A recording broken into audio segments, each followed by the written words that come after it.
I'm Abby. I'm Allie. We're the Ranic twins, and this is Oops, I Arted. And today we're going to be talking about how Valentine's Day is a Hallmark holiday used by retail companies to sell chocolates and flowers to prove your affection to your loved one. Yeah, I think that is what it is now, and when I went into the research of Valentine's Day as a holiday, that's what I thought. Who made this? It had to have been the florists alongside the candy makers that were like, we have to make a holiday that specifies in these two things. You have to prove your love. So you're trying to tell me that Valentine's Day isn't a Hallmark holiday? That is correct. So, upon research, I skimmed through a couple Encyclopedia Britannica articles and History.com, History Channel, and a little bit of Wikipedia. You gotta start somewhere, right? Solid base facts. So, gotta build. Yeah, I found a few different backgrounds for Valentine's Day, and we're gonna start at the very beginning. So, bear with me. First thing that I found, the first celebration around February 14th is a Roman holiday called Lupercalia, and it is celebrating Lupus, the wolf that fed Romulus and Remus, which I thought was really cool because, we have that statue. Yeah, we're from Rome. It's not the best depiction of Romulus and Remus. It'll do. So it was celebrating Lupus as well as Faunus, the Roman god of agriculture. This doesn't really sound like Valentine's Day today, does it? No, it really doesn't. It's about having a good harvest. I think it's about, setting, the tone for the upcoming year and the upcoming season. So you just got out of that dreadful winter, and now you're like, finally, things are growing back. Yeah, it's like a rebirth. Exactly. So Lupercalia, basically, the Roman priests would gather in a cave. Apparently, it's the one that Romulus and Remus were fed in. Supposedly. Yes. If that indeed did happen. So, they gathered in the cave, and they would sacrifice a goat for fertility and a dog for purification. And before you freak out, it was a different time. This was a ritual. They strongly believed in this working in their favor. So, they would skin the goat and cut its hide into strips and dip them into the sacrificial blood. So, where are you going with this? This doesn't sound like Valentine's Day. So first you get the goat, and then you take the dog. Usually two younger men would go through the streets and gently slap women and crop fields. Gently slap. Those are choice words. Yes. This was not unwelcome by women at all. They knew this was going on. Yes. They wanted this to happen so that they would have babies, be very fertile for the next season. It applies to the women as well as the crops. And I cannot imagine. They also wore the goat hide around as a loincloth, so they were mostly naked, and they're just running around town smacking fields and smacking women. They smack the crops too. Yeah, they smack the crop fields. Okay, so it works two ways. Women and crops. Yes. And after the ritual, they put all of the women's names in a large urn, and this was called the lottery. So I know a lot of people have read the short story The Lottery. I can't remember who that's by. Me neither, but it's about stoning a woman for population control. And I think you said something earlier when we were talking about how the lottery is kind of like the Hunger Games. Yeah. So it's not like either of those. It's like Match.com, but Roman era without a choice. Bachelors drew names out of the urn, and the man and woman would be matched. And by the end of the year, generally, they would get married. So that was Rome's matchmaking system. Match.com. This is Valentine's Day. Arranged marriages and sacrificial blood slapping. Sounds like my kind of holiday. So, why do Americans celebrate this holiday? Yeah, how did we go from Rome, blood, and crop fields to box chocolates and flowers? So, when I was researching, there's a lot of different martyrs named Valentine. We all know about how many Christian martyrs there are, right? Yes.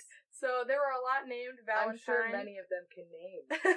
So it is believed that martyrs may have taken this name from the original priest, Saint Valentine. He's the OG. Yes, who was martyred in 270 CE by Claudius to Gothicus. So, what a name. Yeah, right? Why don't we have names like that anymore? So, Claudius was a militant ruler. He didn't care about your feelings. He was stone cold. He wanted a good military. Yeah, so he intentionally kept his men away from their significant others for a long time, kept them away from home, basically would not let them see their family, and that naturally caused heartbreak and heartache and homesickness. So the men, their morale was low. That doesn't make for a good army. Exactly. You can't beat people up when you miss your kids. So, I guess you can. Claudius was so fed up with this that he just banned marriage. He was like, no more. You can do that? Back then, different time. You were the king. No marriage! Yeah, so he banned it, and St. Valentine was like, that is not cool. You can't ban marriage because then you can't have a family. Yeah, that's not how it works. So St. Valentine continued to marry young couples undercover, like speakeasy marriage situation. He was eloping people. Yeah, he got caught, naturally. You know, everybody's married, and Claudius is like, wait a second! I've been bamboozled. So Claudius found out, he put him up for execution. He put him in prison and gave him an execution date, which just so happened to be February 14th. How appropriate. Right? Now things are coming together, right? It's starting to all tie together. We started a long way back. We're getting there. So we have a date, February 14th. So he was in jail, and the young couples that married him, he married? Yeah, I think that's proper. It sounds weird, though. So the young couples, even, I believe, some that weren't married, would come and pay their respects to Valentine in jail, passing him flowers and notes. Yeah, thank you letters. Valentine. Yeah, so that kind of where the showing gratitude, showing thanks for love, because he really was the guy that symbolized at least love in Christianity. Yeah, and it's more than that. I mean, giving people a union, a bond. Yeah, a lifelong bond. And that's special. I don't think I touched on this, but how did we get from Roman sacrificing to Christianity? Yeah, there's a big gap there. Can you guess? It's like a lot of the other holidays. We adopted it into our religion, so other people would like our religion better. Yes. Precisely. Just like Christmas and Halloween, pagan holidays. The Christians decided that in order to recruit more people and get them to convert to Christianity, they would adopt several religions. I can't remember what paper document was signed stating this. I know there is one. I meant to write it down, but alas, I did not. So Valentine is in jail, and he falls in love with the jailer's daughter. How appropriate. Yeah, just a true love story. This is something out of Shakespeare, for real. Forbidden. The forbidden romance with a due date. So he falls in love, and he gets executed on February 14th and gave her a love letter signed Your Valentine. Oh, so that's where Valentines come from, you know? Will you be my Valentine? Oh, I'm your Valentine. Yeah, but that story just makes it so much cooler, because I'm your Valentine forever. Yes, you know? love your Valentine. Super cute. For eternity. How did we get birds? How did we get cherubs with the bow and the arrow, and I'm gonna shoot you in the butt and you're gonna fall in love? So, Cupid is, although he doesn't look like that, is... Well, you're telling me he's not a tiny baby? He is commonly depicted on Valentine's because he is the Roman god of love, which I think is really interesting because Lupercalia is a Roman tradition. Yeah, but it was not about Cupid at all. So it's kind of interesting how we got back to that. And the birds are from the Middle Ages, actually, in the time where logic was completely sound and fully based on religion. They believed that birds chose their mate on February 14th. So you're gonna let me be your bird? Will you be my bird?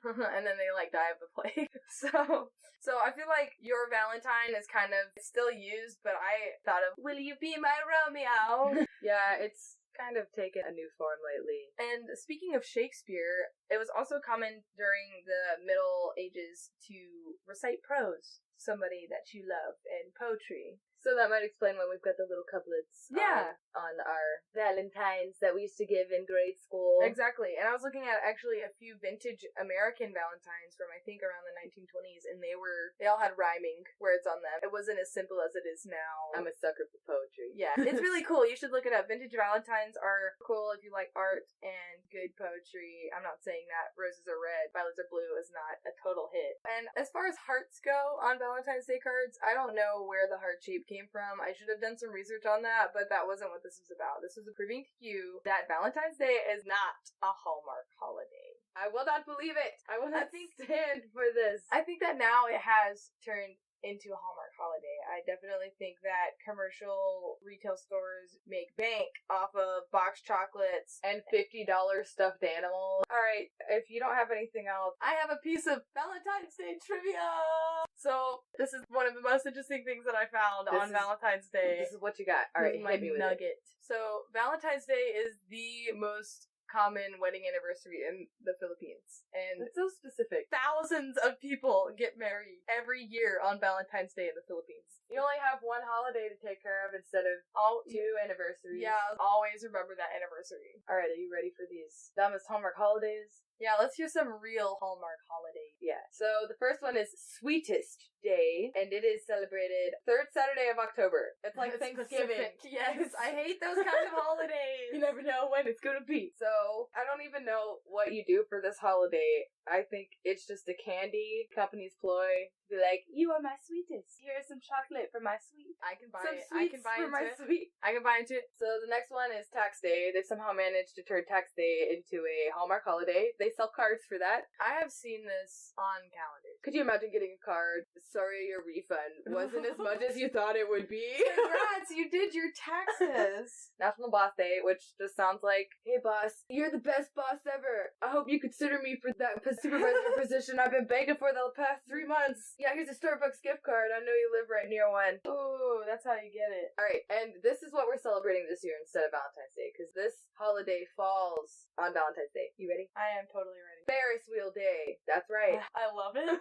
It is the day that George Ferris was born, February 14th. And even though it's not fair season, it's Ferris Wheel Day. So throw your Valentine's Day plans out the window and drive to the nearest Ferris wheel. Yeah, I guess we'll have to go to Atlanta on the Ferris wheel. Yeah, there is one. Alright, so next week we're going to be covering hopefully a blues artist. Yeah, in celebration of Black History Month, we would like to do not even a blues musician. We have a couple things in mind. I think it's just going to be a coin toss on who wants to do which story first, because we've got a couple picked out. Yeah, maybe we'll do a couple short stories or something. Yeah, that's like a good that. idea. Alright, find us on Gmail if you would like to send us some requests or some feedback. You can email us at oopsiartedpod@gmail.com. Other than that, do you want anything else? Part of the Hayden Collins Intelligence Syndicate. That's right. Everybody have a good week, and we'll see you next week.